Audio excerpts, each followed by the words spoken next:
ज्ञान कर्म में ढल जाए तो जीवन का श्रृंगार बने। तो कहने का मतलब यही है कि एक निरंकारी महात्मा जो कहते ज्ञानवान होके भी सत्संग जाना और सत्संग के बाद ज्ञान लेना और निरंतर सत्संग जाना, तो ऐसा क्या होता है कि उनको बागेश्वर धाम जाना पड़ा। और जाने के बाद उनके साथ वो होता है कि वास्तव में जब उन्होंने सच्चाई बताई तो मैं भी हैरान रहेगा सुनकर। तो ऐसा क्यों?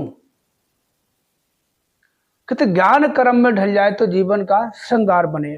वास्तव में उन्होंने जो सच्चाई बताई वो तो मैं आपको बाद में बताऊंगा। पहले मैं आपसे थोड़ी सी बात करता हूं कि कहते हैं इंसान को ज्ञान की जब तक समझ में नहीं आती ना, तब तक वो मनमति में ही रहता है।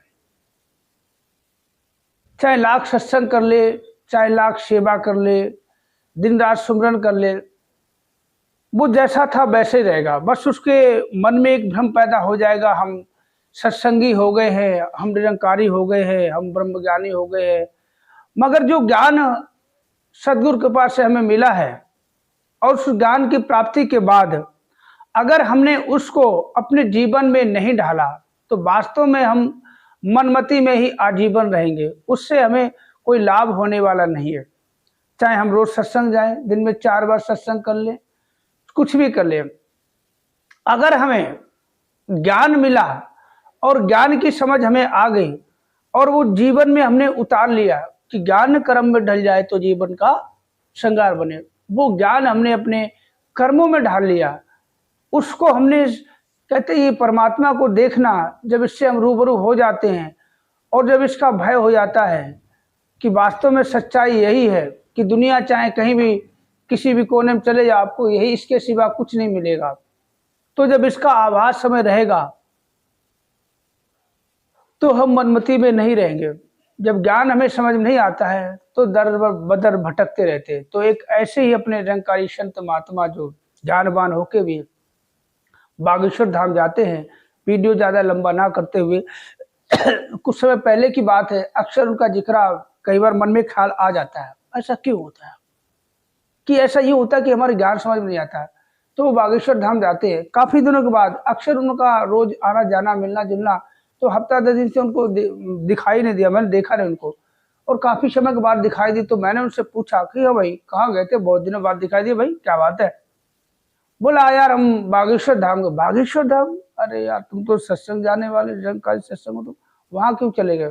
बोला एक बात बताएं। बोला हाँ। कि मानो या ना मानो, जो बागेश्वर बाबा है ना, राम के अवतार है। मैं राम के अवतार है, कैसे कह रहे हो? बोला वास्तव में मैं कोई अपनी समस्या लेके गया था, मैं घर भी नहीं आ पाया और हमारी 70% समस्या आने से पहले दूर हो गई, उनमें जरूर कोई शक्ति है। मैं वाह भाई वाह। यानी कि कहते परमात्मा जो है ना, ये कोई चमत्कारी नहीं है, ये पालनहारा है, पूरी सृष्टि को पाल रखा है। हर एक जीव जंतु को पालना, हर किसी को रोजी रोटी देना, सांसें देना, कपड़े देना, घर मकान देना, हर चीज देता है। अगर ये चमत्कारी हो जाए परमात्मा तो फिर दुनिया कैसे चलेगी? मगर कहते हैं जब एक ज्ञानवान इंसान चमत्कार पे भरोसा करने लग जाए तो उसका भला कोई भी नहीं कर सकता। कहते हैं कि सच्चाई को छोड़ के, जड़ को छोड़ के इंसान अगर डालियों में भटकता रहे, कि जिसने जड़ को पकड़ लिया है ना, तो उसे कुछ करने की जरूरत नहीं पड़ती। तो कहते हैं यहाँ अब क्या बोले कि ज्ञान की समझ नहीं आई, ज्ञान की कमी। सत्संग जाते हुए भी अक्सर देखा, सुनने में आता था, मैं रोज जाता हूँ सत्संग।